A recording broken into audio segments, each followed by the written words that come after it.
मैं चौक के MBI college की कक्षा 9 में पढ़ती थी।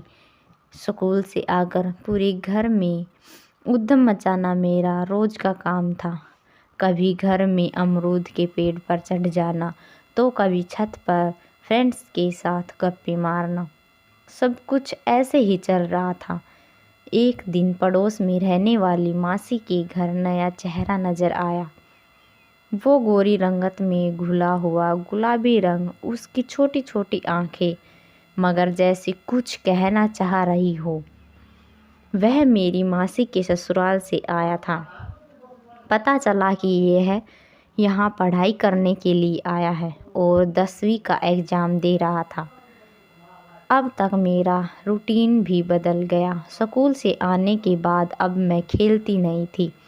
वो लड़का हर वक्त पढ़ाई करता था। उसकी देखा देखी में भी अपना वक्त अब टाइम पे ही देने लगी।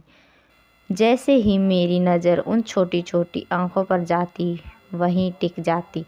उन्हें मैं देखती तो जैसे मुझे लगता कि वह बोलने वाली है। मुझे अच्छी तरह से याद है, गर्मी का समय था। चौक की संकरी गलियों में बने घर की छत पर वो स्ट्रीट लाइट में पढ़ाई कर रहा था। मैं भी उसके पास वाली छत पर थी।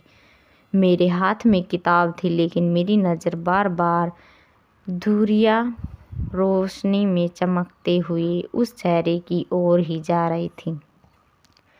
लेकिन वो बस जैसे उस किताब में खुद को खो देना चाह रहा था।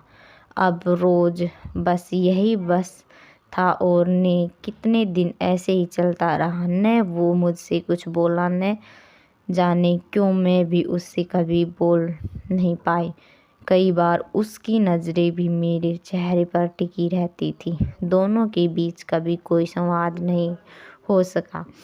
एक दिन स्कूल से आई तो पता चला कि वो अपने घर लौट गया है और दोबारा उससे कभी मुलाकात नहीं हुई। मेरी शादी हो चुकी है, लेकिन स्ट्रीट लाइट की दूधिया रोशनी में जब भी अकेली होती हूँ, वो घुंघराले बालों वाला चेहरा न जाने क्यों याद आता है।